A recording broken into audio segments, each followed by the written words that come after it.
वो फंस रही थीं और उनकी कमर हल्की हल्की हल रही थी। मैं कुलसूम आंटी की नसीहत को एक लम्हे के लिए भूल कर उन्हें देखने लग गया। उन्होंने 4-5 कदम आगे बढ़ाए और अचानक मोड़कर मेरी तरफ देखा तो उनका दोपट्टा थोड़ा सा सरक गया था और कुछ हिस्सा नजर आ गया। मैंने फौरन नजर उठाकर उनकी आंखों में देखा तो हमारी नजरें मिल गईं। उनकी निगाह में कुछ नाराजगी सी लग रही थी। उन्होंने मुझे देखते हुए सख्ती से कहा, चलू जाओ, कपड़े तब्दील करो और कमरे में जाकर सो जाओ। उनके लहजे में वाज़े सख्ती थी। मैं सर झुकाए तेजी से स्टोर रूम की तरफ चला गया, कपड़े बदले और अपने कमरे में जाकर लेट गया। कुलसूम आंटी का ये मिशन कामयाब हुआ या नाकाम ये मैं समझ नहीं सका था। बस इतना मालूम था कि उम्मी को गुस्सा आया था। इसके बाद कुछ दिनों तक कुलसूम आंटी मुझे नजर नहीं आईं और हम अपनी मामूल की रूटीन, स्कूल और घर में मसरूफ हो गए। क्लास में भी उम्मी को दूसरे लड़कों की तरफ से ताड़ी जाने वाली नजरें में देखता रहा और खामोशी से बर्दाश्त करता रहा। इस वाकये को तकरीबन 20 दिन इससे कुछ ज्यादा गुजर चुके थे।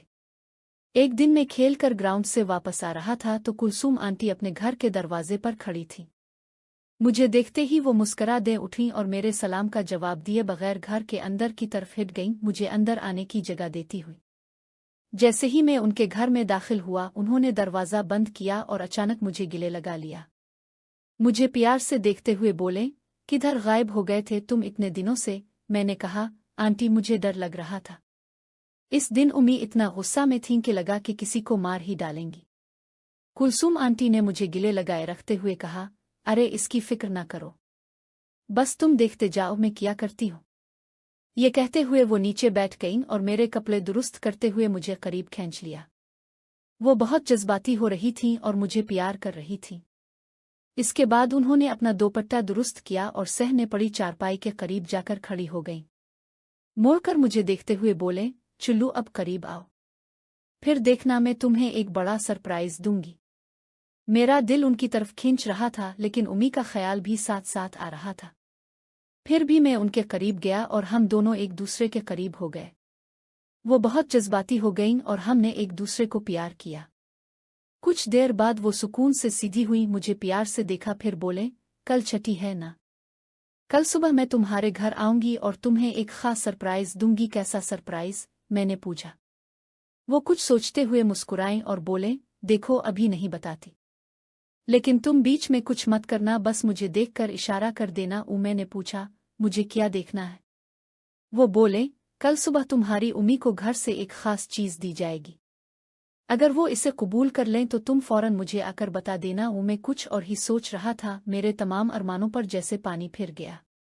लगा कि ये क्या बात हुई, अब ऐसी चीज के बारे में भी आकर बताना है। दिल ही दिल में ये बात मुझे बुरी लगी लेकिन मैंने सर हिलाकर कहा, ठीक है आंटी, मैं बता दूंगा। आंटी तजर्बाकार थीं, मेरी हिचकिचाहट फौरन भांप गईं और बोले, देखो पूरी बात तुम्हें कल खुद समझ आ जाएगी, तुम बस ये जरूर कर देना करो। अगर वो लस्सी पी जाए तो समझ लेना कि कल तुम्हारी ईद है, और तुम खुद भूल कर भी ना पीना। मुझे कुछ समझ नहीं आया कि ये क्या माजरा है, लेकिन आंटी से वदा करके मैं घर वापस आ गया, खाना खाया और सो गया। अगली सुबह छठी थी। मैं जागा, नाश्ता किया और फिर घर में ही बैठ गया। दिल में बस यही था कि कब कोई आता है और क्या होता है। इसी इंतजार में इधर उधर घूमता रहा। आखिरकार 11 बजे के करीब सुबह आंटी के घर से एक बोतल आई। मैं फौरन किचन के आसपास घूमने लगा। उम्मी ने खाना पकाया, 12 बजे के करीब खुद भी खाया और हमें भी खिलाया, साथ ही लस्सी के 2 गिलास भी पी लिए। खाना खाने के बाद उम्मी ने मुझसे कहा, बर्तन उठा दो, मुझे कुछ हिम्मत नहीं लग रही। मैंने बर्तन उठाकर किचन में रखे। जब वापस आया तो उम्मी का सर दाएं बाएं झूम रहा था और आंखें खिल और बंद हो रही थीं। वो बिल्कुल ठीक नहीं लग रही थी। मैं उनके पास से गुजरा तो महसूस हुआ कि वो अपने हवास में नहीं हैं। मैंने छोटे बहन भाइयों को उम्मी के कमरे में टीवी पर कार्टून लगा दिया और खुद तेजी से भागकर कुलसूम आंटी के पास पहुंच गया। मैंने उन्हें बताया कि उम्मी ने किसी के 2 गिलास पी लिए हैं। ये सुनते ही कुलसूम आंटी बहुत खुश हुईं और कुलसूम आंटी ने कहा, मुझे बता दो कि घर पहुंच गए हो तो मैं आती हूँ। मैं दौड़ता हुआ घर पहुंचा और अंदर दाखिल हो गया। लाउंज में उम्मी फर्श पर पड़ी हुई थीं, जैसे गहरी नींद में हो या मदहोश। मैं उनके पास गया, हल्के से आवाज दी मगर कोई जवाब न आया। फिर बाजू से हल्का सा हिलाया तो भी कोई हरकत न हुई। मैं अभी उनके पास बैठा ही था कि दरवाजे पर दस्तक हुई। मैं दरवाज़ा खोलने गया तो कुलसूम आंटी खड़ी थी। दरवाज़ा खोलते ही वो अंदर आए और पूछा, किधर है वो नेक परवीन? मैंने परेशानी से कहा, लाउनिज में है, बेहोश हो गई है। मेरे चेहरे पर परेशानी के आसार देखकर कुलसूम आंटी मुस्कुराईं और बोले, फिक्र न करो, मैं तुमसे दोस्ती निभा रही हूँ। इसे कुछ नहीं होगा, बस थोड़ी देर आराम कर लेगी। हम बातें करते करते लाउनिज में पहुंचे। आंटी ने बाकी बहन भाइयों का हाल पूछा तो मैंने बताया कि वो कमरे में टीवी देख रहे हैं। आंटी ने इस कमरे का दरवाज़ा बाहर से बंद कर दिया और फिर उम्मी की तरफ मुतवज्जे हुई। उम्मी कालीन पर बिल्कुल सीधी लेटी हुई थीं, बेसुध। उनका दोपट्टा एक तरफ से सरक गया था और सीना और पेट का कुछ हिस्सा ढका हुआ था, बाकी जगह दोपट्टा साइड में पड़ा था। कुलसूम आंटी ने उम्मी की तरफ देखा, फिर मुझे देखते हुए सख्त लहजे में बोले, बड़ी शरीफ बन रही थी तेरी माँ। ये कहते हुए उन्होंने अपनी चादर उतारी और एक तरफ फेंक दी। मैं जल्दी से उनके करीब गया और सरगोशी में कहा, आंटी आहिस्ता बोले, उम्मी जाग जाएंगी। वो मुस्कुराएं और बोले, फिक्र ना करो, इस पर पूरा मोहल्ला भी शोर मचा दे तो ये नहीं जागेगी। लस्सी में कुछ खास चीज मिली हुई थी। मैंने हैरत और नाराजी से पूछा, आंटी आपने ऐसा क्यों किया? उम्मी को ऐसी चीज क्यों पिलाई? ये बात मुझे बहुत बुरी लगी थी, इसलिए मेरा लहजा खुद ब खुद सख्त हो गया। आंटी ने मुझे गुस्से और हैरत से देखा और बोले, मैं ये सब तेरे लिए कर रही हूँ और तू मुझ पर ही नाराज हो रहा है। मुझे पहले ही गुस्सा था कि वो उम्मी को बुरा भला कह रही थी, और अब ये बात कि उन्होंने किसी के साथ मिलकर उम्मी को ऐसी चीज पिलाई, ये सुनकर मुझे और भी तकलीफ हुई। मैं घर का लाडला था, मुझसे कभी किसी ने इस तरह सख्ती से बात नहीं की थी और ये सारी सूरत-ए-हाल मुझे बहुत अजीब और गलत लग रही थी।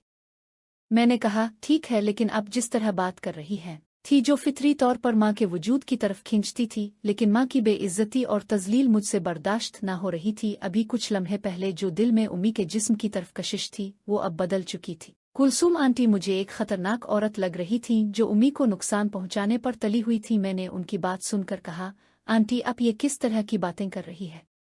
उम्मी को इस तरह बुरा भला क्यों कह रही है? ये कौन सा तरीका है? ये सुनते ही वो और ज्यादा गुस्से में आ गईं और सख्त लहजे में बोले, अरे तो मुझे तमीज सिखाएगा? तेरी इतनी औकात के मुझसे इस तरह बात करे? उनकी बात सुनकर एक लम्हे को मुझे डर लगा कि अगर उन्होंने ये बात किसी और को बता दी तो मैं बुरी तरह फंस जाऊंगा। लेकिन अगले ही लम्हे मेरे ज़हन में ख्याल आया कि अगर कोई पूछे तो मैं कह दूंगा कि आंटी घर की किसी चीज़ के बारे में पूछ रही थी। मैंने ना बताया तो वो नाराज हो गई। ये सोचते ही मेरा डर कुछ कम हुआ और मैंने उनकी तरफ थोड़ा गुस्से से देखते हुए कहा, अब ये घटा अंदाज में बात मत करो। अगर आपको बदला लेना है तो मुझे अहमक बनाकर और हमारी तजलील करके ना लो। मैंने आपसे दोस्ती जल होने के लिए तो नहीं की थी। आप गलत कर रही हैं। मुझे थोड़ा गुस्सा था, इसलिए ये सब बोल गया। कुलसूम आंटी आगे बढ़ी, मेरे करीब आईं और अचानक मुझे एक जोरदार थप्पड़ मार दिया।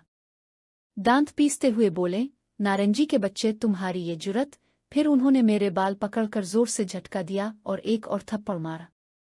बोले, तुम इस इज्जत और कुर्बत के लायक ही नहीं थे। कहते हुए उन्होंने मुझे जोर से धक्का दिया, जिससे मैं उम्मी के ऊपर जा गिरा। कुलसूम आंटी ने मुझ पर गुस्से और नफरत भरी निगाह डाली, अपनी चादर उठाई और सख्त लहजे में बोले, अब सारी उम्र अकेले ही रहना।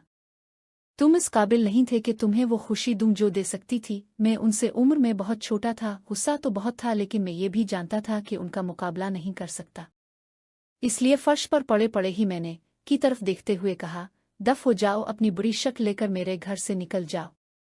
तुम दोस्ती के लायक नहीं थे, गलती मेरी थी, इसलिए तुम दफ हो जाओ।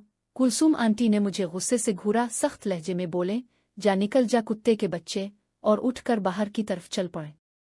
जैसे ही वो दरवाजे से बाहर निकले, मैं दौड़कर बाहर गया, दरवाज़ा बंद किया और जल्दी से अंदर वापस आ गया। अंदर दाखिल होते ही मुझे जैसे झटका लगा, दिल जोर जोर से धड़कने लगा और सर में चक्कर आने लगे। उम्मी उठकर बैठी हुई थी। उन्होंने अपना सर दोनों हाथों से थामा हुआ था।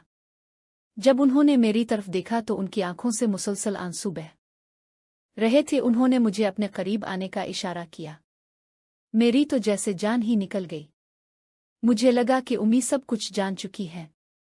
आने वाले लम्हात का तसव्वुर ही खौफनाक था।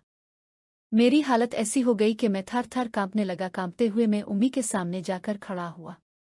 उन्होंने मुझे फर्श पर बैठने का इशारा किया और खुद नजरें नीची करके देखती रही। मैं भी चुपचाप उनके सामने बैठ गया कर फर्श को झूरने लग गया। कमरे में एक गंभीर और भारी खामोशी छा गई थी। कुछ देर इसी सन्नाटे में गुजरने के बाद उम्मी ने आहिस्ता से खामोशी तोड़ी। सर अब भी झुकाए हुए बोले, मैं कुछ तो समझ गई हूं कि मामला किया है, लेकिन एक बात मुझे समझ नहीं आ रही कि मेरी तरबियत में कहाँ कमी रह गई जो तुम मुझसे खिलकर बात करने के बजाय इस औरत के करीब हो गए। फिर थोड़ी सी तवक्कुफ करके वही सख्ती आवाज में शामिल करते हुए बोले, मुझे शुरू से आखिर तक सारी बात बताओ। कोई झूठ नहीं, कोई बात छुपाना नहीं। अगर सच बोलोगे तो शायद तुम्हारी जान बच जाए, वरना मुझे 70% बात तो पहले ही पता चल चुकी है। उनका सर अब भी नीचे झुका हुआ था, लेकिन आवाज में ऐसी सख्ती थी कि मेरे रूंगटे खड़े हो गए। मैंने डरते डरते उनकी तरफ एक नज़र उठाई और फिर नज़रें झुका ले। आखिरकार हिम्मत करके शुरू से आखिर तक सब कुछ बता दिया। स्कूल में उन्हें दूसरे लड़कों की नज़रें पड़ने वाली बात, सर की शिकायत, कुलसूम आंटी का मुझे डांटना, फिर उनका मुझे अपने घर बुलाना, उनकी बातें, उनका मुझे करीब लाना, सब कुछ। अलबत्ता जहां बात उनके दरमियान करीब होने और जिस्मानी ताल्लुक की तरफ गई, वहां मैंने अल्फाज को बहुत गोलमोल कर दिया। सिर्फ इतना कहा कि आंटी मुझे अपने करीब खींचती रहें और मैं गलती करता गया। उम्मी इस दौरान खामोशी से बैठी रही। वो नाखून से फर्श पर लकीरें खींचती रहें, कभी एक सीधी कभी टेढ़ी। मेरी बात सुनती रहे, लेकिन एक बार भी मेरी तरफ न देखा, न कोई तबसरा किया, न कोई सवाल पूछा। बस चुपचाप सब कुछ सुनती गई।